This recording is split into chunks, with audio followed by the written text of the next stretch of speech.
तो देखिएगा पहली चीज म्यूटेशन है क्या, तो देखिएगा लिखा है सडन हेरिटेबल चेंज है। ध्यान दीजिएगा पहली चीज तो म्यूटेशन हेरिटेबल ही होगी, इनहेरिटेबल है। और आपके पास में ये सडन चेंज आएगा किसमें, जेनेटिक मटेरियल जो ऑर्गेनिज्म का है। तो मोस्ट कॉमन जो आपके पास म्यूटेशन अक्कर होती है वो डीएनए में होती है, और हम हमेशा इसीलिए कहते हैं कि डीएनए को जेनेटिक मटेरियल कहेंगे, क्योंकि वो हमेशा थोड़ी बहुत म्यूटेशन को अलाउ करता है ताकि पर्टिकुलर वेरिएशन जो है वो आ सके। तो हमने यही कॉन्टेक्स्ट में जब पहला चैप्टर पढ़ा था principle of inheritance and variation, तो हमने इस चीज़ के बारे में डिस्कस भी किया था कि वेरिएशन कितने प्रकार की होती हैं, तो वो पक्का से ध्यान दीजिएगा। तो आपके पास सडन जो आपके पास इनहेरिटेबल चेंज जो आपके जेनेटिक मटेरियल में होती है ऑर्गेनिज्म के, उसको हम म्यूटेशन कहते हैं। देखिएगा नेक्स्ट पार्ट, म्यूटेशन जो है वो आपके पास डिसकंटिन्यूअस सोर्स ऑफ वेरिएशन है। याद करिएगा हमने जब पिछला चैप्टर पढ़ा था हमने कहा था कंटिन्यूअस सोर्स ऑफ वेरिएशन जो है वो आपके पास किस चीज़ से आती है, क्रॉस ओवर से, और जो डिसकंटिन्यूअस वेरिएशन आती है वो आपके पास म्यूटेशन से। तो ध्यान दीजिएगा म्यूटेशन आपके पास में आउट ऑफ सडन होती है, एकदम से ही जेनेटिक मटेरियल में कोई ऐसा पर्टिकुलर चेंज आएगा जो एग्जैक्टली में आपके पास में फिनोटिपिक पार्ट को चेंज कर दे देगा आपको। तो ध्यान देकर चलिएगा। इस म्यूटेशन को आपके पास वर्ड जो थी वो कॉइन कर दी थी हमारे पास ह्यूगो डिवेरिस ने, और उसने स्टडी किया था प्लांट ओइनोथोरा लमार्कानिया पे आपके पास इवनिंग प्राइमरोज जिसको हम कहते हैं, जो एक हाइब्रिड प्लांट है। ध्यान दीजिएगा ये भी हमने पिछले जो चैप्टर था उसके अंदर इस चीज को भी डील किया था कि ह्यूगो डिवेरिस ने आपके पास में कॉरेंस और शेरमैक ने आपके पास 1900 में आपके पास जो मेंडल के प्रिंसिपल्स है उनको वापस से डिस्कवर किया था डिफरेंट डिफरेंट कंट्रीज में different different particular time period पे, और जेनेटिक्स के जो पर्टिकुलर प्रिंसिपल जो मेंडल ने बताए थे उनको रीवेरीफाई कर दिया था हमें, ठीक है।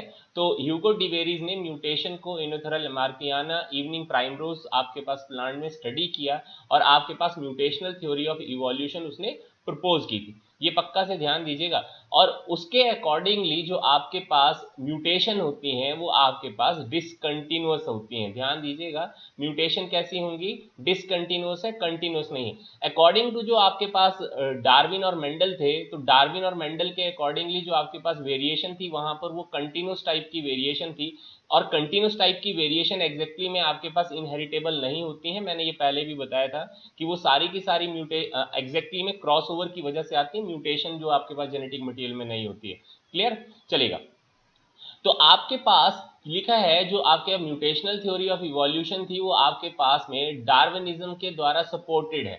ध्यान दीजिएगा डार्विन नाम के साइंटिस्ट, हमने ये पहले भी पढ़ा हुआ है, उन्होंने इसको सपोर्ट किया, लेकिन एग्जैक्टली में जो डार्विन था वो एक्सप्लेन ये चीज नहीं कर पाया था कि सोर्स ऑफ वेरिएशन एग्जैक्टली में आता कहां से है। लेकिन आपके पास में जो ह्यूगो डिवेरिस थे उन्होंने आपके पास सोर्स ऑफ एग्जैक्टली में वेरिएशन के बारे में हमें बताया था। डार्विन ने इन पर्टिकुलर वेरिएशन को स्पोर्ट्स टर्म दी थी। ध्यान दीजिएगा ये क्वेश्चन एम्स में पूछा जा चुका है पहले भी कि डार्विन एग्जैक्टली में वेरिएशन के लिए, कंटिन्यूअस वेरिएशन के लिए कौन सी टर्म कॉइन की थी, तो वो थी आपके पास स्पोर्ट्स। क्लियर होना चाहिए ये, ध्यान दीजिएगा। तो आपके पास डार्विनिज्म को सपोर्ट करने के लिए एग्जैक्टली में म्यूटेशनल थ्योरी ऑफ आपके पास इवोल्यूशन अवेलेबल है जो ह्यूगो डिवेरिस ने दी थी, लेकिन डार्विन शुरुआत में हमारे को सोर्स ऑफ वेरिएशन के बारे में नहीं बता पाया था, लेकिन आपके पास में ह्यूगो डिवेरिस ने हमें सोर्स ऑफ वेरिएशन के बारे में बताया। चले उसके बाद देखिएगा जो एक और एक्सपेरिमेंट जिससे रिलेट करके बहुत सारे क्वेश्चन पूछे जाते हैं, तो देखिए कि यहाँ पर बीडल और टॉटम का एक एक्सपेरिमेंट है जो इंड्यूस्ड म्यूटेशंस पर आपके पास वैलिड है। ध्यान दीजिएगा वर्ड लिखा हुआ इंड्यूस्ड म्यूटेशन, इसका मतलब हुआ एंथ्रोपोजेनिक म्यूटेशन है। एंथ्रोपोजेनिक का मतलब मैन मेड, हम जानबूझकर कोई म्यूटेशन खुद से किसी पर्टिकुलर जेनेटिक मटेरियल में किसी ना किसी सोर्स की मदद से करवाने वाले हैं, ठीक है। तो देखिएगा बीडल और टॉटम ने न्यूरोस्पोरा क्रैसा के ऊपर अपने एक्सपेरिमेंट किए और स्टडी आपके पास में न्यूट्रिशनल म्यूटेशन की है। ध्यान दीजिएगा किसके बारे में स्टडी किया, न्यूट्रिशनल म्यूटेशन के बारे में with the help of ultraviolet rays और एक्सरे। देखिएगा मोस्ट कॉमन जो उन्होंने आपके पास में रेज यूज की थी वो आपके पास अल्ट्रावायलेट थी, रेयरली उन्होंने एक्सरेज का यूज किया है। तो कभी अगर आप दो ऑप्शन में से एक को चूज करना पड़े तो अल्ट्रावायलेट रेज को करिएगा, एक्सरेज को चूज नहीं करेंगे। देखिएगा अब हुआ क्या, क्या लिखा हुआ है, एक आपके पास में वाइल्ड न्यूरोस्पोरा क्रैसा है, उसको अल्ट्रावायलेट रे से इंडक्शन दी हुई है, स्टिमुलेशन दी है, तो आपके पास न्यूरोस्पोरा क्रैसा के जो वाइल्डर वैरायटी है उसके अंदर म्यूटेशन कॉज होगी और आपके पास में नई न्यूरोस्पोरा क्रैसा की वैरायटी निकल कर आएगी जिसको हम म्यूटेंट न्यूरोस्पोरा कहते हैं। अब जरा ध्यान दीजिएगा हुआ क्या, यहां पर देखिएगा ये जो वाइल्ड वाला न्यूरोस्पोरा क्रैसा है इसको लिखते हैं प्रोटोट्रॉफ है, और नए वाले को लिखा है हमने ऑक्सोट्रॉफ होती है। अब जरा इसको देखने की कोशिश करिए हुआ क्या। देखो लिखा है नॉर्मल न्यूरोस्पोरा क्रैसा जो होती है can be grown in a minimal medium. ध्यान दीजिए वर्ड क्या लिखा हुआ है, मिनिमल मीडियम में आपके पास wilder variety of Neurospora crassa जो है वो आपके पास में ग्रो कर सकती है। अब मिनिमल मीडियम के अंदर आपके पास में सर्टेन जो न्यूट्रिएंट्स होते हैं वो लैक करते हैं। क्लियर है जी। अब इसका मतलब ये हुआ कि न्यूरोस्पोरा क्रैसा जो आपके पास वाइल्डर वैरायटी वाला है वो अपने आप में वो सभी के सभी न्यूट्रिएंट्स पहले से बना सकता है, और ऐसे पर्टिकुलर न्यूरोस्पोरा क्रैसा को हम प्रोटोट्रॉफ कहते हैं। ध्यान दीजिएगा, इसका मतलब ये हुआ वाइल्डर जो न्यूरोस्पोरा क्रैसा होंगे या प्रोटोट्रॉफ्स होंगे वो मिनिमल मीडियम में भी ग्रो कर सकते हैं। ठीक है, इसका मतलब उनको कोई बाहर से एग्जैक्टली में कोई न्यूट्रिएंट रिसोर्सेज की जरूरत नहीं है कि वो ग्रो करें, वो पहले से उनके पास ऐसे पर्टिकुलर जीन्स अवेलेबल हैं जो उन न्यूट्रिशनल रिसोर्सेज को खुद से बना लेते हैं जो उस पर्टिकुलर ऑर्गेनिज्म की जरूरत है। क्लियर, चले तो आपके बाद दूसरे आते हैं म्यूटेंट न्यूरोस्पोरा क्रैसा। अब हमने वाइल्डर वैरायटी जो न्यूरोस्पोरा क्रैसा की थी उसको हमने स्टिमुलेट किया था थ्रू दी अल्ट्रावायलेट रे, तो जेनेटिक मटेरियल में जब चेंज आया तो देखिए क्या हुआ। लिखता है म्यूटेंट जो न्यूरोस्पोरा क्रैसा होती है it does not have the capability to grow in a minimal medium.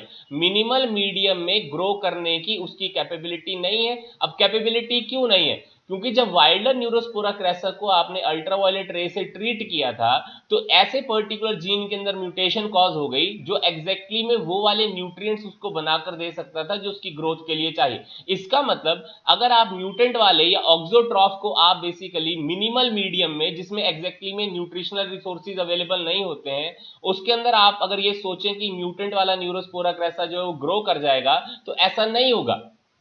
Simple है, तो देखें फिर से, mutant Neurospora does not has the capability to grow in a minimal medium because due to mutation it loses those genes which prepare the special nutrient. Example यहां पर हमने quote out किया that is vitamin B या thiamine के बारे में। तो simple है, अगर आप एग्जैक्टली में अब म्यूटेड वाले न्यूरोस्पोरा क्रैसा को अगर एग्जैक्टली में विटामिन बी या आपके पास थायमिन को देना शुरू कर देंगे मिनिमल मीडियम के अंदर तो एग्जैक्टली में म्यूटेंट वाला न्यूरोस्पोरा क्रैसा ग्रो कर जाएगा, अदरवाइज तो ये ग्रो कर नहीं करेगा। तो देखिए लास्ट वर्डिंग्स में यही चीज लिखी हुई है, when vitamin B or thiamine was given to a mutant neurospora crassa then growth of neurospora was normal.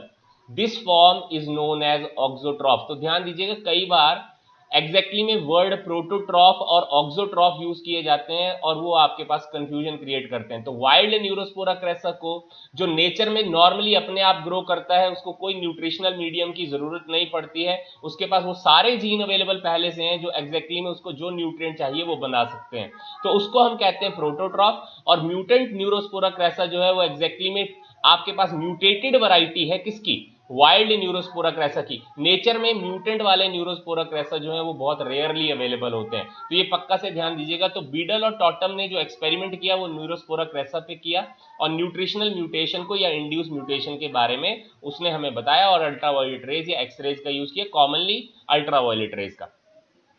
यहां तक समझ आ गया?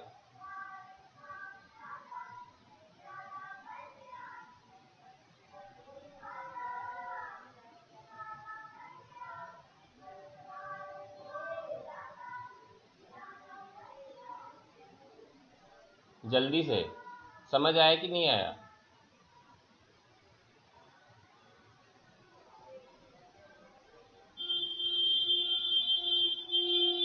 ओके चलिए देखिए इसी चैप्टर को रिलेट करते हुए हम जब strategies for enhancement in food production पढ़ते हैं तो वहां पर एक कंट्रीब्यूशन आती है इसी इंड्यूस्ड म्यूटेशन से, जो आपके पास MS स्वामीनाथन नाम के साइंटिस्ट थे, उन्होंने आपके पास वीट के अंदर म्यूटेशन जो है वो इंड्यूस करवाई थी with the help of again the ultraviolet रे, और उन्होंने वीट की एक गुड वैरायटी को हमें बनाकर दिया जिसको हम शरबती सोनारा कहते हैं। ध्यान दीजिएगा इसके ऊपर भी बहुत बार क्वेश्चन पूछा जा चुका है ये पर्टिकुलर आपके पास question strategies for enhancement in food production chapter से आता है, लेकिन क्योंकि म्यूटेशन हम यहाँ पर डील करते हैं इसीलिए इस चैप्टर से भी इसको रिलेट कर कर पूछा जा सकता है। तो ध्यान दीजिएगा MS स्वामीनाथन ने आपके पास म्यूटेशन जो थी उसको इंड्यूस करवाया वीट के अंदर और एक नई वैरायटी को ऑब्टेन कर कर दिया जिसका नाम शरबती सोनारा है और अल्ट्रावायलेट रेज का ही उन्होंने यूज कर कर दिया था। अब देखिएगा पिछली बार हमने वेरिएशन को पढ़ा था कि कितनी तरह की होती है, आज हम पढ़ेंगे कि एग्जैक्टली में म्यूटेशन कितनी तरह की होती है। तो देखिएगा, दो तरह की म्यूटेशन के बारे में डील करते हैं। एक आपके पास क्रोमोसोमल म्यूटेशन आती है, एक आपके पास जीन म्यूटेशन आती है। तो ध्यान दीजिएगा, क्रोमोसोम के इनसाइड में लीनियरली आपके पास में जीन अरेंज होते हैं, कल भी हमने इस चीज के बारे में देखा था। तो देखिएगा, क्रोमोसोमल म्यूटेशन एग्जैक्टली में कहां किस किस तरह की हो सकती है। देखो, या तो क्रोमोसोम के नंबर में चेंज आ जाए, या तो क्रोमोसोम की मॉर्फोलॉजी या स्ट्रक्चर में चेंज आ जाए। तो दो ही तरह की होगी, या तो क्रोमोसोम के नंबर में चेंज आना या क्रोमोसोम की स्ट्रक्चर में चेंज आना। तो म्यूटेशन दो तरह की क्रोमोसोमल हो सकती है, ठीक है। अब देखिए क्या लिखता है, अगर क्रोमोसोमल म्यूटेशन अगर क्रोमोसोम के नंबर के अकॉर्डिंगली अगर आपके पास आती है तो उसको हम हिट्रोपॉलीप्लॉइडी कहते हैं, और दूसरे नाम उसका जीनोमेटिक म्यूटेशन कहते हैं। ध्यान दीजिएगा फिर से, चेंज अगर क्रोमोसोम के नंबर में आ रहा है तो भी म्यूटेशन क्रोमोसोमल ही है, लेकिन उसके लिए एग्जैक्ट वर्ड जो यूज कर रहे हैं हिट्रोप्लॉइडी यूज करते हैं या जीनोमेटिक म्यूटेशन वर्ड यूज करते हैं। लेकिन दूसरा, अगर आपके पास उसकी मॉर्फोलॉजी के अंदर कोई चेंज आ रहा है या स्ट्रक्चर में क्रोमोसोम के कोई चेंज आ रहा है तो उसको हम क्रोमोसोमल एबरेशन वर्ड यूज करते हैं। तो ध्यान दीजिएगा, एग्जैक्टली में जो आपको क्वेश्चन इस चैप्टर से डील करते हुए आपको दिखेगा वो क्रोमोसोमल एबरेशन से आपको क्वेश्चन डील करती हुई दिखेगी, ठीक है। तो याद करिएगा, ये पक्का से क्वेश्चन फिर से पूछी जाती है। चलेंगे, तो मैंने कहा कि क्योंकि आपको क्वेश्चन ही आपको क्रोमोसोमल एबरेशन से ज्यादा पूछी जाती है तो हम क्रोमोसोमल एबरेशन को ही क्रैश कोर्स के अकॉर्डिंगली डील करेंगे। हम नंबर में क्या चेंज हो रहा है उसके अकॉर्डिंगली कोई भी चीजों को डील नहीं करने वाले हैं। तो देखिएगा, क्रोमोसोमल एबरेशन में पहली चीज आती है दैट इज डिलीशन। वर्ड क्या लिखा हुआ है, डिलीशन। तो सिंपल सी बात है, किसी ना किसी चीज को हम डिलीट करने वाले हैं। तो क्या लिखा हुआ है, लॉस ऑफ अ पार्ट और segment of a chromosome which leads to the loss of some gene. क्योंकि हमें मालूम है कि क्रोमोसोम में लीनियर फॉर्म में आपके पास में जीन अरेंज है, जैसे ये है 1 2 3 4 5 6 7 8, है ना। तो एक क्रोमोसोम में आपके पास एग्जैक्टली में लीनियर फॉर्म में आपके पास में जीन अरेंज्ड मिलते हैं। इसका मतलब अगर मान लीजिए इस क्रोमोसोम का ये सेगमेंट में यहां से लॉस हो जाए या ब्रेक हो जाए किसी कारणवश, तो होगा क्या, जीन नंबर 1 और 2 भी डिलीट हो जाएगी, सेम आपके पास जैसे यहां पर लिखा हुआ है। तो देखिएगा, पहला डिलीशन लिखी हुई है टर्मिनल डिलीशन। टर्मिनल डिलीशन का मतलब क्या हुआ, सेंटर जो आपके पास एग्जैक्टली में सेंट्रोमियर के साथ में क्रोमोसोमल पार्ट आपको दिखाई पड़ेगी, वहां से किसी भी क्रोमोसोमल पार्ट की डिलीशन नहीं होगी, लेकिन जो टर्मिनल एंड है दोनों क्रोमोसोम के, जैसे ये वाले पार्ट, इन टर्मिनल एंड पे कहीं ना कहीं डिलीशन हो सकती है आपके पास क्रोमोसोमल आर्म की। तो आपके पास यहां पर एग्जांपल लिखा हुआ है क्राइडू-चैट सिंड्रोम के बारे में। ध्यान दीजिएगा, वर्ड है क्राइडू-चैट सिंड्रोम के बारे में, which is an example of the terminal deletion of the fifth chromosome. तो जो शॉर्ट आर्म होती है फिफ्थ क्रोमोसोम की, वहां पर डिलीशन होने की वजह से एग्जैक्टली में जो बच्चा होगा जब भी वो क्राई करता है तो बिल्ली की आवाज आती है। तो ध्यान दीजिएगा, ये पक्का से ये ध्यान कर चलिएगा कि terminal deletion of fifth chromosome, और फिफ्थ क्रोमोसोम की शॉर्ट आर्म की बात करेंगे, लॉन्ग आर्म की नहीं, अगर वहां पर डिलीशन हो रही है तो एग्जैक्टली में वो टर्मिनल डिलीशन का पार्ट है। तो देखिए, टर्मिनल डिलीशन में क्या होगा, loss of the chromosomal segment from one और बोथ एंड। लेकिन आपके पास क्राइडू-चैट सिंड्रोम में टर्मिनल डिलीशन शॉर्ट आर्म की ही होने वाली। दूसरी आपके पास डिलीशन आती है जिसको हम इंटरकैलरी डिलीशन कहते हैं। देखिएगा, इंटरकैलरी में आपके पास में जो ये टर्मिनल आर्म के अलावा जो आपके पास सेंट्रोमियर के अलोंग में आपके पास क्रोमोसोमल पार्ट होगा, वहां से डिलीशन होगी, ठीक है। अब वहां से डिलीशन हुई, जैसे यहां पर ये आपके पास ऊपर वाला क्रोमोसोम की आर्म आप देखेंगे तो यहां पर ये वाला सेगमेंट जो है वो क्रोमोसोम का डिलीट हो गया, तो आपके पास सेंट्रोमियर के अलोंग में कहीं ना कहीं डिलीशन होने की टेंडेंसी है, लेकिन टर्मिनल पार्ट की कोई डिलीशन नहीं हुई है। अब देखो, चाहे टर्मिनल डिलीशन हो चाहे इंटरकैलरी डिलीशन हो, मॉर्फोलॉजिकल चेंजेस आपको एग्जैक्टली में दिखाई पड़ रहे हैं, है ना, क्योंकि क्रोमोसोम की जो लेंथ है वो आपको छोटी हुई होती हुई दिखाई पड़ रही है। तो ये पक्का से ध्यान दीजिएगा, डिलीशन में क्रोमोसोमल जो लेंथ होगी वो आपके पास छोटी हो जाती है, चाहे वो इंटरकैलरी डिलीशन हो चाहे वो टर्मिनल डिलीशन हो, ये पक्का से ध्यान रखिएगा। चलेगा, नेक्स्ट आता है आपके पास इन्वर्जन। वर्ड क्या लिखा हुआ है, इन्वर्ट करना। इन्वर्ट करने का मतलब हुआ आपके पास एग्जैक्टली में हम पूरा 180 डिग्री रोटेट करने वाले हैं किसी ना किसी चीज को, ठीक है। अब देखो होगा क्या, यहां पर वर्ड पे ध्यान दीजिएगा, लिखा हुआ है breakage of a chromosomal segment. Breakage तो होनी है, but reunion on a same chromosome in reverse order. मैंने वही कहा ना 180 डिग्री क्या कर जाने वाले हैं, रोटेट करने वाले हैं। अब इससे क्या होगा, it lead to change in distance between genes on chromosome और sequence of gene on chromosome, so crossing over is affected. तो सिंपल सी चीज है जी, जब आपके पास क्रोमोसोम एग्जैक्टली में पहले, अगर मान लो ये वाले आप एग्जांपल लेकर चलते हैं, चलो यही वाला एग्जांपल ले लेते हैं, ठीक है। तो इस एग्जांपल को जरा देखने की कोशिश करिए। तो यहां पर है आपके इस क्रोमोसोम में लीनियर फॉर्म में एग्जैक्टली में ये जीन अरेंज है 1 2 3 4 5 6 7 8, लेकिन इस वाले सेगमेंट में एग्जैक्टली में आपके पास में इन्वर्जन का रूल फॉलो हो गया। तो 180 डिग्री पूरा का पूरा रोटेट कर जाएगा, तो ये वाला सेगमेंट यहां से यहां पहुंच जाएगा और ये वाला सेगमेंट यहां से यहां पहुंच जाएगा। तो सेम यहां पर चीज दिखाई हुई है, तो होगा क्या, देखो 6 5 4 3 यही होगा ना एग्जैक्टली में आपके पास। तो हुआ क्या, इसकी वजह से प्रॉब्लम ये आएगी कि सीक्वेंस ऑफ जीन जो एग्जैक्टली क्रोमोसोम में पहले अवेलेबल थी उस हिसाब की सीक्वेंस आपके पास अवेलेबल नहीं। मीन बाय क्रॉस ओवर आपका 101% इफेक्ट होगा, क्योंकि पहले जिस तरह से जीन आपके पास में एक क्रोमोसोम में अवेलेबल थे उस तरह से आपके पास अब अवेलेबल नहीं होंगे। तो ये पक्का से ध्यान दीजिएगा। लेकिन यहां पर एक चीज हुई, यहां पर आपके पास कोई डिलीशन का पार्ट नहीं हुआ है, ना कोई आपके पास एडिशन का पार्ट हुआ है, इसलिए आपके पास क्रोमोसोम की लेंथ में कोई भी वेरिएशन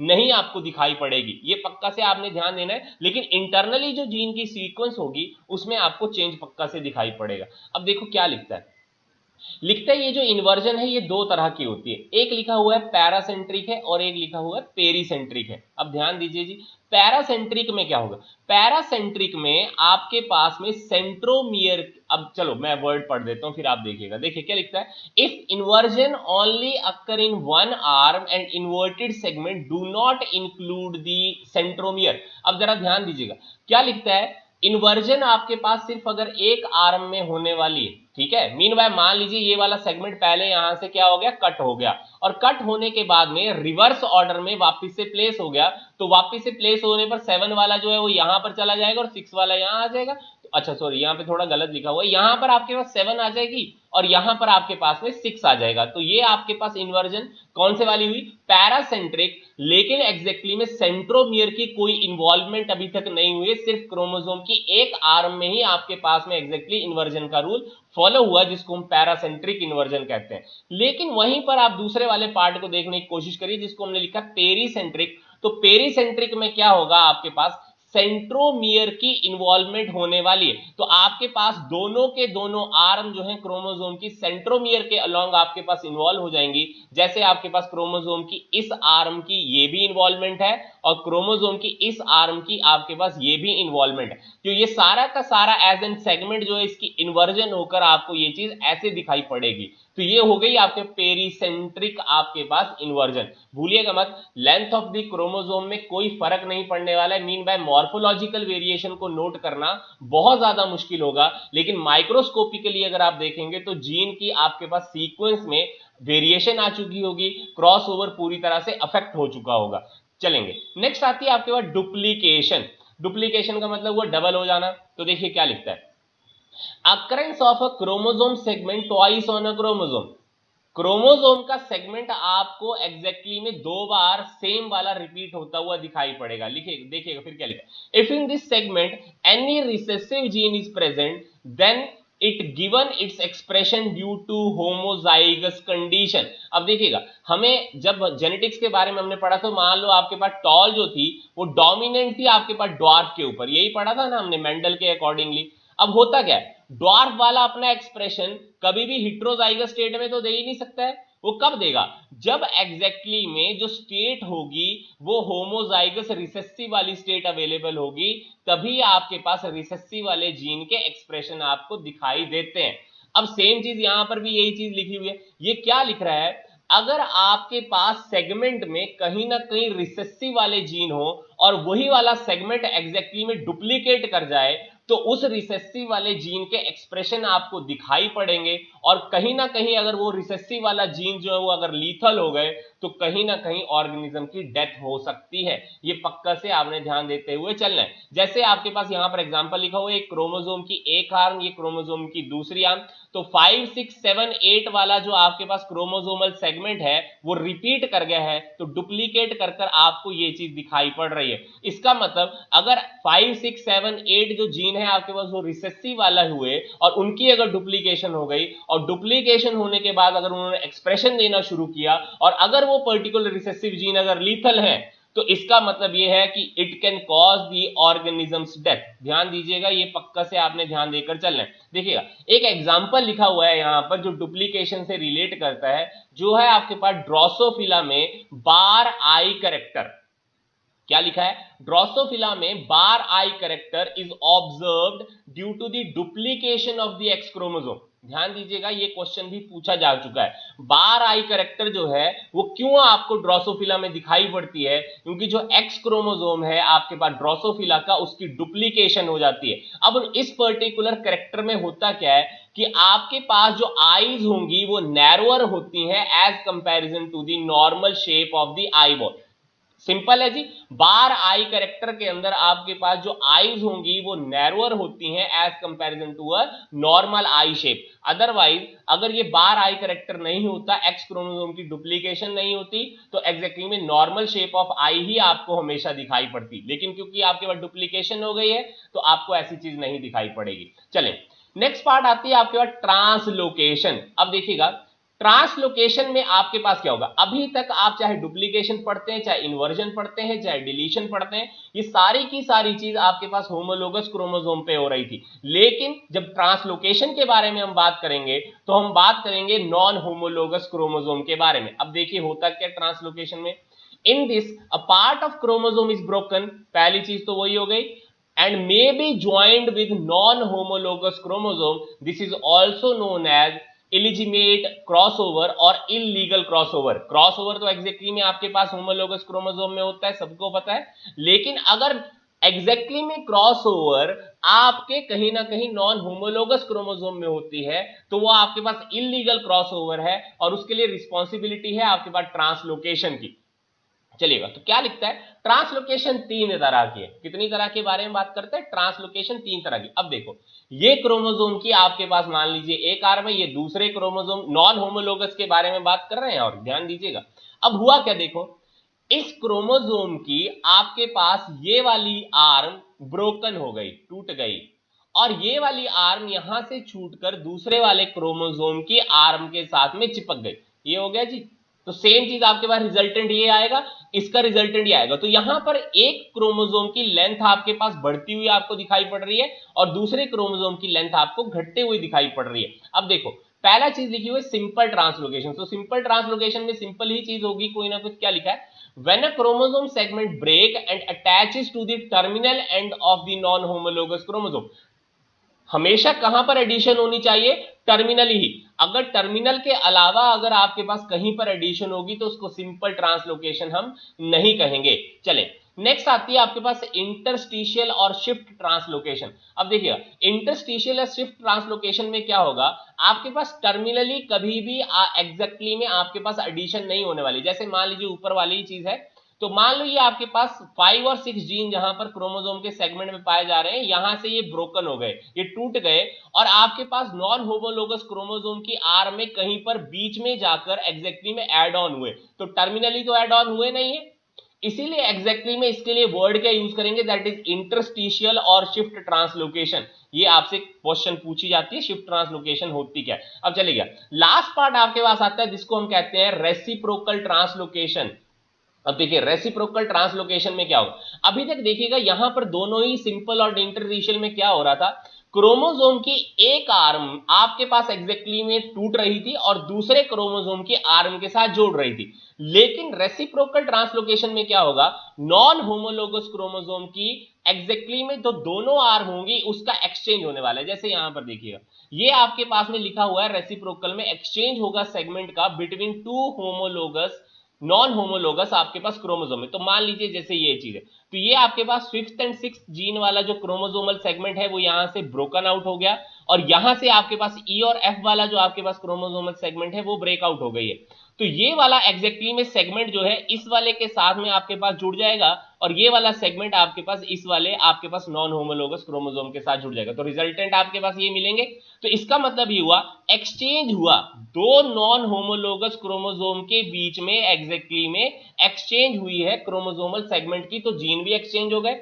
अब देखिएगा ये एग्जांपल आपसे पूछी जाती है कि रेसिप्रोकल जो आपके पास ट्रांसलोकेशन है उसका एग्जांपल बताइए। तो एग्जांपल आती है आपके पास chronic myeloid leukaemia. It is a type of a blood cancer, दो तरह के होते हैं, एक्यूट और आपके पास क्रॉनिक। तो जो आपके क्रॉनिक माइलोइड ल्यूकीमिया होती है उसमें आपके पास रेसिप्रोकल ट्रांसलोकेशन हो रही होती है बिटवीन अ क्रोमोसोम नंबर 22 और क्रोमोसोम नंबर 9 सेगमेंट के बीच में। तो ये पक्का से ध्यान दीजिएगा।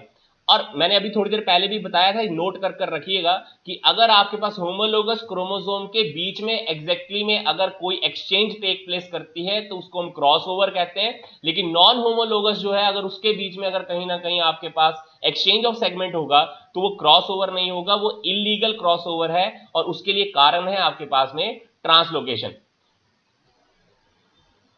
चलिए गाइस, नेक्स्ट पार्ट देखिएगा, वो है आपके पास जीन म्यूटेशन या पॉइंट म्यूटेशन, जहां से आपको फिर से क्वेश्चन पूछे जाते हैं। ध्यान दीजिएगा, हमने दो तरह की म्यूटेशन कही ना, एक आपके पास क्रोमोसोमल, दूसरी आपके पास जीन म्यूटेशन। ठीक है, तो क्रोमोसोमल म्यूटेशन में से जो क्रोमोसोम की मॉर्फोलॉजी में कोई ना कोई चेंज आ रहा था ना, उसको हम बेसिकली डील किए हैं। आज हमने क्रोमोसोम के नंबर में जो चेंज आया वो आपके पास क्रैश कोर्स के अकॉर्डिंगली डील नहीं किया है, वो बहुत बड़ा टॉपिक है और बहुत सारे चैप्टर से रिलेट करता है, तो इसलिए हमने वो डील नहीं किया। देखें, जीन म्यूटेशन आपके पास दो तरह की है, एक लिखा हुआ है सब्स्टिट्यूशन और दूसरी लिखी है फ्रेम शिफ्ट। आज की डेट का जो बहुत इंपॉर्टेंट टॉपिक बन गया है वो है फ्रेम शिफ्ट म्यूटेशन।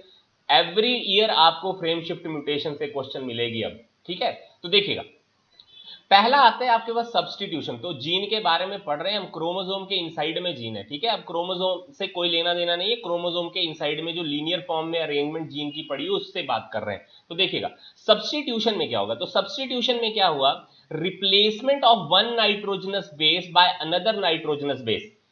सिंपल है जी।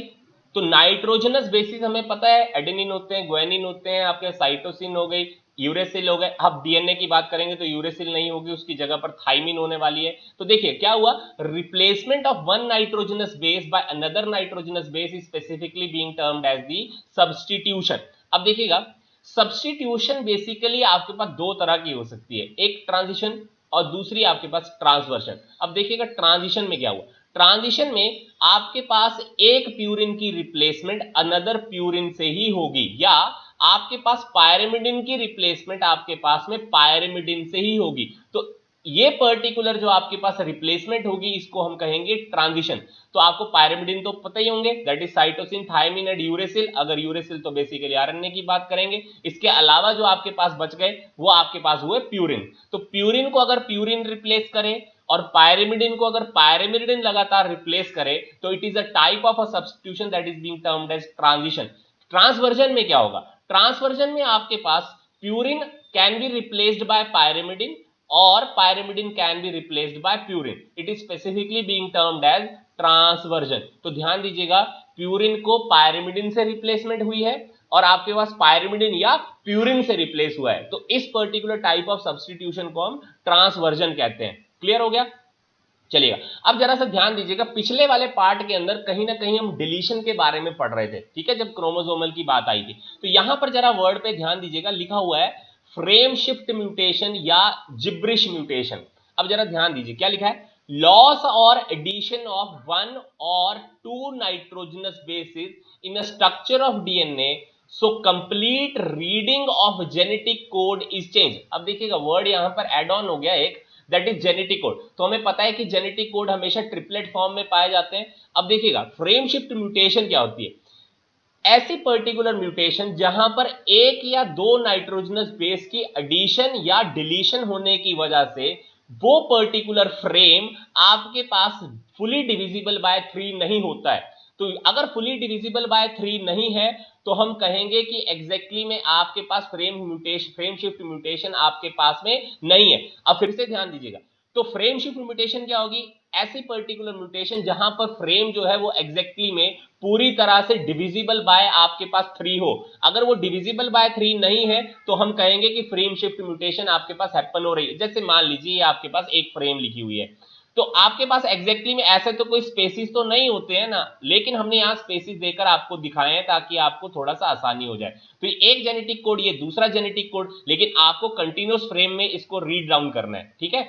तो ATG, ACG, GAC, AGA और AAC। अब मान लो ये वाला आपके पास पहला नॉर्मल वाला पर्टिकुलर फ्रेम था, तो अभी तो ये फुली डिविजिबल बाय 3 है ना, क्योंकि 3 + 3 6, 6 + 3 9, 9 + 3 12 और 12 + 3 15। तो 15 डिवाइड बाय 3 अगर कर देंगे तो एग्जैक्टली में आपके पास फुल डिविजिबिलिटी आती है ना, ठीक है। तो इक्वल कितना आएगा आपके पास 5। इसका मतलब आपके पास एक पर्टिकुलरली कोई डॉटेड नंबर नहीं आया है, फुली डिविजिबल है। लेकिन अगर आप नीचे वाले फ्रेम को देखने की कोशिश करें तो यहां पर ATG, CGG। अब CGG क्यों आया? क्योंकि आपके पास ये वाला एडेनिन वाला जो नाइट्रोजनस बेस है यहां पर ये डिलीट हो गया। तो आपके जो जेनेटिक कोड है वो तो ट्रिपलेट फॉर्म में ही आपको पढ़े जाते हैं, तो अगले वाला सीक्वेंस पीछे हटकर आएगा, दैट इज CG यहां का। तो CG यहां पर आ गया ये वाला, और ये वाला G यहां से शिफ्ट होकर पीछे आएगा तो आ गया CGG। सेम आपके पास अगले वाले फ्रेम में भी ऐसा होने वाला है। तो लास्ट में आपके पास ये वाला पर्टिकुलरली जेनेटिक कोड जो है वो आपके ट्रिपलेट फॉर्म में आपको नहीं दिखाई पड़ रहा है। मीन बाय जो फ्रेम रीडिंग है एग्जैक्टली में वो टोटली डिफरेंट हो जाएगी जो नॉर्मल वाली फ्रेम रीडिंग है। अब अगर आपके पास यहां पर डिलीशन हो गई है एक नाइट्रोजनस बेस की, तो एग्जैक्टली में आपके टोटल क्वांटिटी कितनी बच गई नाइट्रोजनस बेस की, दैट इज 15 की जगह पर 14, and 14 is not totally divisible by 3। Mean by frame shift mutation जो है वो आपके पास हैपन हो चुकी है। ये पक्का से ध्यान दीजिएगा, ये भूलना नहीं है। अब फ्रेम शिफ्ट म्यूटेशन हम तभी कहेंगे जब एग्जैक्टली में फुल डिविजिबिलिटी आपको नहीं दिखाई पड़ेगी। मीन बाय जो पिछले वाला फ्रेम आपको जो नॉर्मल रीड करता हुआ दिखाई पड़ रहा था उसमें कहीं ना कहीं चाहे डिलीशन हो चाहे एडिशन हो, किसी ना किसी की वजह से जो टोटल फ्रेम रीडिंग है वो चेंज हो गई है, जेनेटिक कोड का सीक्वेंस चेंज हो गया है और आपके पास फुल डिविजिबिलिटी नहीं आ रही है। तो आप कहेंगे कि फ्रेम शिफ्ट म्यूटेशन है या जिब्रिश म्यूटेशन है। इसके बारे में पिछले 2 साल में क्वेश्चन पूछा हुआ है, तो भूलिएगा मत, वो क्रोमोसोमल आपके पास म्यूटेशन से क्वेश्चन नहीं था, वो एग्जैक्टली में फ्रेम शिफ्ट म्यूटेशन से क्वेश्चन पूछा गया था। चलेंगे, उसके बाद आते हैं न्यूक्लिक एसिड, जो इस चैप्टर का एक और इंपॉर्टेंट पार्ट आपको बताते हैं। तो देखिए केमिकल कंपोजिशन जो आपके पास है न्यूक्लिक एसिड की, या पर्टिकुलर जो क्रोमोसोम में आपके पास न्यूक्लिक एसिड है उसकी केमिकल एनालिसिस करें क्रोमोसोम की, तो हमको 2 पार्ट मिलते हैं। एक मिलती है न्यूक्लिक एसिड और दूसरे मिलते हैं प्रोटीन्स, ठीक है। तो न्यूक्लिक एसिड जो आपके पास कंटेंट है वो 40% डीएनए का मिलता है और आपके पास में जो 1.5% है वो आरएनए का। अब ध्यान दीजिएगा, इस 40% डीएनए में से भी बॉडी में 97% जो डीएनए है आपका वो टोटली जंक है। जंक डीएनए का मतलब होता है जो कोई काम नहीं करता है, कोई इंफॉर्मेशन आपके पास ट्रांसमिट नहीं करता है, कोई रेप्लिकेशन करने की कैपेबिलिटी नहीं करता है, कोई एग्जैक्टली सेंट्रल डोग्मा की प्रोसेस नहीं फॉलो करता है। सिर्फ आपकी बॉडी का 3 से 4% ही डीएनए एग्जैक्टली है 40% डीएनए में से, जो एग्जैक्टली में इंफॉर्मेशन को एक पर्टिकुलर जगह से दूसरी जगह आपके पास फॉरवर्ड कर ले जा सकता है। तो ये आपने पक्का से ध्यान देना है। उसके बाद आपके आती है that is ribosomal RNA. Ribosomal RNA और आपके पास डीऑक्सी राइबो न्यूक्लिक एसिड, आपके पास दोनों के दोनों एग्जैक्टली में न्यूक्लिक एसिड है, लेकिन जेनेटिक मटेरियल ज्यादा स्टेबल जो आज की डेट में है वो डीएनए है। आरएनए जो है बेटर इंफॉर्मेटिव मॉलिक्यूल है।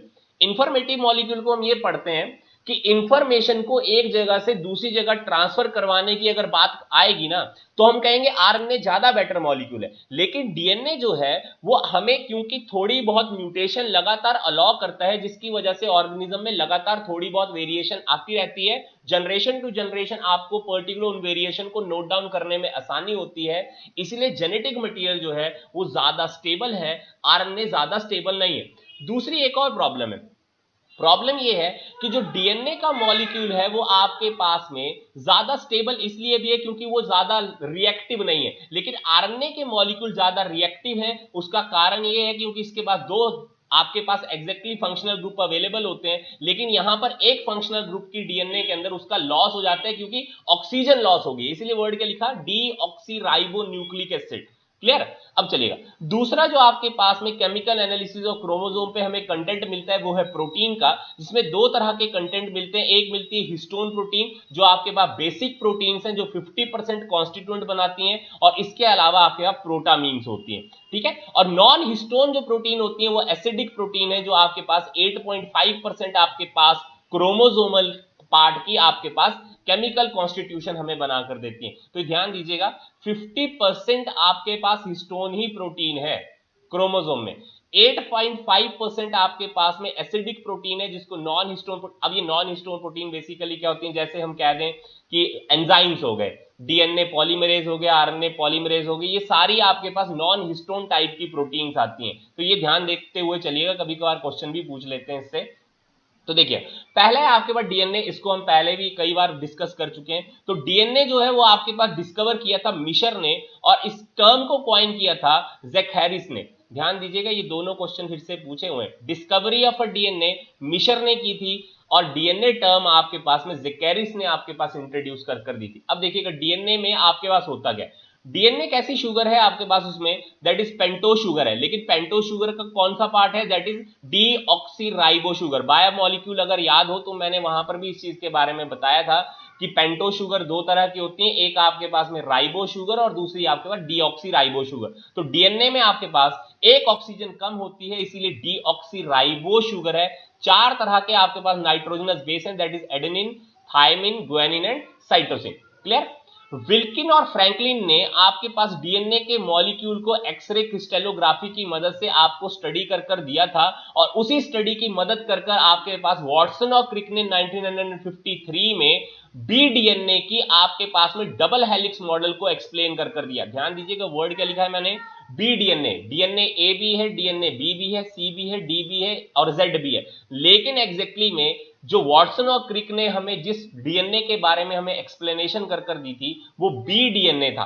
तो वॉटसन और क्रिक ने 1953 में double helix model of DNA को प्रपोज कर दिया on the basis of the studies that is being conducted by Wilkins and Franklin, और उन्होंने एक्सरे क्रिस्टलोग्राफी की मदद से वो सारी की सारी चीजें हमें बताई थी। अब देखिएगा क्योंकि एग्जैक्टली में विल्किन फ्रैंकलिन के जो पर्टिकुलर एक्सरे क्रिस्टलोग्राफी की मदद से जो डीएनए मॉलिक्यूल को उन्होंने स्टडी किया था, तो तीन साइंटिस्ट की कंट्रीब्यूशन को देखते हुए आपके पास में वॉटसन, क्रिक और विल्किन को नोबेल प्राइज से अवॉर्डेड किया गया 1962 में, क्योंकि दोनों की कंट्रीब्यूशन मानी गई कि जब तक हमें पर्टिकुलर डीएनए का स्ट्रक्चर पता नहीं होगा तो एग्जैक्टली में माइक्रो लेवल्स के ऊपर जाकर किस तरह से ये बता पाएंगे कि डीएनए का मॉलिक्यूल जो है वो आपके पास डबल हेलिकल होता है। तो ये आपने पक्का से ध्यान देना है। तो बी टाइप ऑफ डीएनए जो होती है उस पर्टिकुलर मॉडल को वॉटसन और क्रिक ने हमें एक्सप्लेन कर दिया था। जो आपके पास जो मॉडल है वो कुछ आपको इस तरह से दिखाई पड़ता है। इसके बारे में हम पहले भी पढ़ चुके हैं।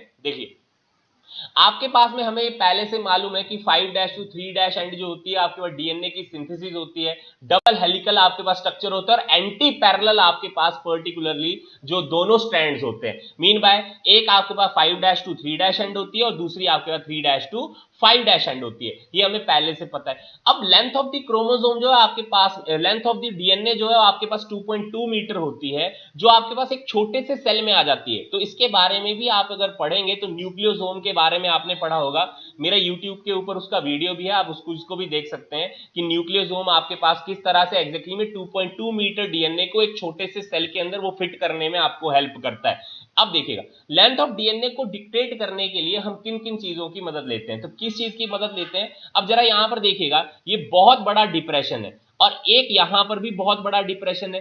तो इन दो आपके पास बड़े बड़े डिप्रेशन के लिए वर्ड यूज किया जाता है मेजर ग्रुप। तो दो मेजर ग्रुप के बीच का डिस्टेंस जो है अगर हम नोट डाउन करने की कोशिश करेंगे तो वो आती है आपके पास पर्टिकुलरली 34 आर्मस्ट्रॉन्ग। ध्यान दीजिए क्या चीज लिखी है, 34 आर्मस्ट्रॉन्ग आपके पास में major group to major group, या आपके पास ये छोटे छोटे जो डिप्रेशन आपको दिखाई पड़ रहे हैं ये वाले, इन डिप्रेशन के बीच में अगर डिस्टेंस को नोट डाउन करने की कोशिश करिएगा तो ये भी एग्जैक्टली उतना ही आता है जितना मेजर ग्रुप के बीच का डिस्टेंस है, दैट इज 34 आर्मस्ट्रॉन्ग ही। तो लेंथ ऑफ द डीएनए को एग्जैक्टली मेजर करने के लिए पहले हम major group to major group या minor group to minor group के बीच का डिस्टेंस पता करने की कोशिश करते हैं। अब major group to major group या minor group to minor group को हम कहते हैं एक टर्न हुई। अब एक टर्न के भीतर में आपको 10 नाइट्रोजनस बेस पेयर आपको एग्जैक्टली में दिखाई पड़ते हैं। जैसे ये वाले लिखे हुए, ये नाइट्रोजनस बेसिस है, ये आपके पास 2 नाइट्रोजनस बेसिस आपके पास एग्जैक्टली में हाइड्रोजन बॉन्ड की मदद से जुड़े हुए आपको दिखते हैं। तो एडेनिन और थायमिन के बीच में आपके 2 हाइड्रोजन बॉन्ड दिखते हैं, साइटोसिन ग्वानिन के बीच में आपको 3 हाइड्रोजन बॉन्डिंग आपको दिखाई पड़ती है। अब देखो हुआ क्या, ये आपके पास डीऑक्सी राइबो शुगर है। Deoxy ribo sugar is forming a bond with phosphoric acid. क्या लिखा हुआ है? Phosphoric acid. तो यहां पर ये फॉस्फेट ग्रुप है, तो phosphoric sugar phosphate sugar phosphate sugar phosphate, तो शुगर फॉस्फेट की मदद से डीएनए की बैकबोन आपके पास तैयार हुई। अब सिंपल सी फंडामेंटल ये, शुगर अगर फॉस्फेट के साथ में एग्जैक्टली में अगर बॉन्डिंग कर रही है तो कौन से पर्टिकुलर बॉन्ड बना रही है? तो बॉन्ड बना फॉस्फोडाइस्टर बॉन्ड। कौन से वाला बना? Phosphodiester bond. अब अगर आपके पास यही शुगर एग्जैक्टली में नाइट्रोजनस बेस के साथ में बॉन्डिंग कर रही है तो जो बॉन्ड बनेगी that is basically a glycosidic bond. लेकिन नाइट्रोजनस बेस और नाइट्रोजनस बेस के बीच जो बॉन्ड बनेगी दैट इज हाइड्रोजन बॉन्ड। तो 3 बॉन्ड आपको एग्जैक्टली डीएनए में दिखाई पड़ेंगे। कौन कौन से? एक फॉस्फोडाइस्टर बॉन्ड, सेकंड आपके पास कौन से वाला? दैट इज ग्लाइकोसिडिक बॉन्ड, और थर्ड आपके पास हाइड्रोजन बॉन्ड। ये पक्का से आपने ध्यान देना है, शुगर फॉस्फेट की वजह से बैकबोन तैयार होती है। ये आपको क्लियरली इंडिकेटिव वैल्यू के साथ आपको ध्यान होना चाहिए। चलेगा, उसके बाद ये मैंने सारी की सारी चीजें बता दी। अब इसके बारे में भी हम जब बायोमोलिक्यूल में पढ़े थे तो मैंने इसके बारे में बताया था कि जितने भी डबल स्टैंडर्ड डीएनए होते हैं, डबल स्टैंडर्ड आरएनए होते हैं, वो सभी के सभी चारगफ रूल को फॉलो करते हैं। अब चारगफ रूल के अकॉर्डिंगली क्या था? इक्वल नंबर ऑफ पायरिमिडिन और प्यूरिन होते हैं। Purine should always be equal to pyrimidine. तो आपके पास एडेनिन और ग्वानिन का अगर सम अप कर देंगे तो वो हमेशा इक्वल होना चाहिए, दैट इज थायमिन और साइटोसिन से। लेकिन सेकंड नंबर के ऊपर उसने क्या लिखा कि बेस रेशो अगर a प्लस जी और ओवर t प्लस सी निकालेंगे तो हर एक स्पीसीज के लिए वो कांस्टेंट होती है। इसका मतलब ये हुआ, मान लीजिए हम होमोसेपियन सेपियन है, ह्यूमन बीइंग के बारे में बात करें तो इसकी रेशो अगर मान लो आपके पास 1.5 निकल, देखो आर्बिट्री वैल्यू बता रहा हूं, अगर ये 1.5 निकल कर आती है तो इसका मतलब ये नहीं है कि एग्जैक्टली में आप ये कहेंगे कि आपके पास कोई स्नेक है तो उसकी भी a plus G over T plus C की रेशो 1.5 होगी। ये स्पीसीज के लिए कांस्टेंट हो सकती है लेकिन डिफरेंट स्पीसीज के लिए डिफरेंट डिफरेंट वैल्यूज इसकी निकल कर आती हैं। तो base ratio constant for a given species हमेशा होगी, लेकिन ये पक्का ध्यान रखिएगा। नेक्स्ट आपके पास देखिए क्या लिखता है, इन डीएनए क्या होता है, a plus T should always be greater than G plus C. तो इस पर्टिकुलर टाइप ऑफ डीएनए को हम क्या कहते हैं? Eighty type of DNA. अगर एटी की मात्रा समअप करने पर ग्वानिन और साइटोसिन से ज्यादा अगर आपको मिलती हो तो ऐसे डीएनए को हम 80 टाइप ऑफ डीएनए कहते हैं।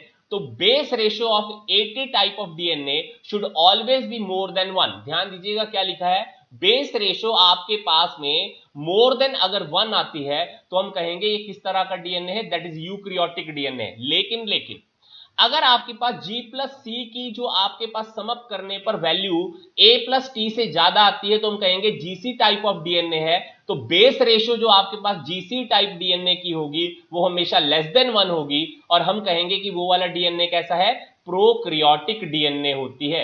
ये पक्का से आपने फिर से ध्यान देते हुए चलना क्योंकि यहां से भी क्वेश्चन पूछी जाती है। चलें, उसके बाद जेनेटिक मटेरियल की सर्च आपके पास शुरू हुई। तो जेनेटिक मटेरियल की सर्च करते हुए सबसे पहला एक्सपेरिमेंट जो परफॉर्म हुआ, जो आप बचपन से पढ़ते आ रहे हैं, दैट इज ग्रिफ्थ एक्सपेरिमेंट या उसको ट्रांसफॉर्मेशन एक्सपेरिमेंट कहते हैं। जो आपके पास में पर्टिकुलरली ग्रिफ्थ नहीं किया था और ग्रिफ्थ ने पर्टिकुलर वो डिप्लोकोकस और स्ट्रेप्टोकोकस निमोनी के ऊपर किया। उसने S3 और आपके पास R2 टाइप ऑफ स्ट्रेन्स को यूज किया था, जो बहुत बड़ा एक्सपेरिमेंट है, हमें उससे कोई लेना देना नहीं है ज्यादा, क्योंकि उस एक्सपेरिमेंट में एक प्रॉब्लम ये थी कि ट्रांसफॉर्मिंग जो एजेंट है जो पर्टिकुलर एक स्ट्रेन को दूसरी स्ट्रेन के अंदर कन्वर्ट कर रहा था वो एग्जैक्टली ग्रिफ्थ नहीं बता पाया था।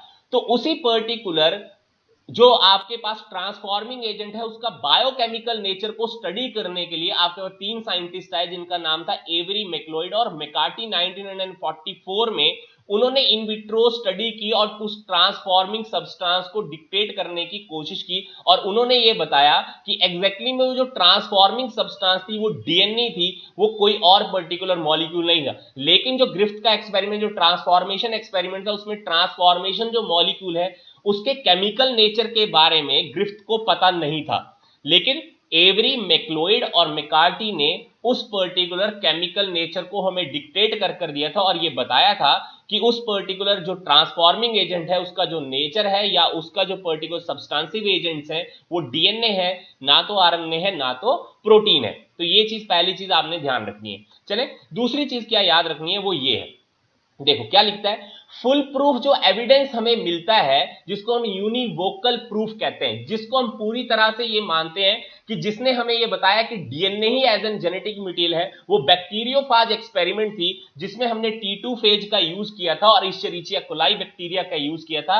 हर्शे चेज ने आपके पास पर्टिकुलर इस एक्सपेरिमेंट को हमें कर दिया और ये बताया कि डीएनए जो है वो आपके पास सबसे बड़ा जेनेटिक मटेरियल है और उसके अलावा कोई और particular molecule as an genetic material behave नहीं कर सकती है। और ये जो पर्टिकुलर एक्सपेरिमेंट था इसमें दो चीजों के बारे में ही बताना था। बताना ये था कि या तो प्रोटीन कहीं ना कहीं जेनेटिक मटेरियल है या तो डीएनए पूरी तरह से जेनेटिक मटेरियल है। तो इस एक्सपेरिमेंट्स के थ्रू उन्होंने ये बताया था हमें कि एग्जैक्टली में डीएनए ही जेनेटिक मटेरियल है, प्रोटीन जेनेटिक मटेरियल बिहेव नहीं कर सकती। लेकिन फिर से एक वर्ड पे ध्यान दीजिएगा, वर्ड पे क्या ध्यान दीजिएगा, राइबोन्यूक्लिक एसिड आरएनए जो थी, जब जिस दौरान में आपके पास लाइफ ओरिजिनेट होना शुरू हुई थी, इवोल्यूशन अभी होना शुरू हुआ था, प्रिमिटिव टाइप का एटमॉस्फेयर था, तो पहला जो जेनेटिक मटेरियल हमें मिला था वो राइबोन्यूक्लिक एसिड थी। लेकिन लेटर ऑन जैसे जैसे इवोल्यूशन होती गई, राइबोसोमल जो आपके पास या राइबोन्यूक्लिक एसिड जो थी आपके पास में वो स्टेबल मॉलिक्यूल नहीं थी, वो आपके पास म्यूटेशन को अलाउ नहीं करती थी, इसीलिए ज्यादा बेटर वो अडेप्टेबल जेनेटिक मटेरियल नहीं हो पाई।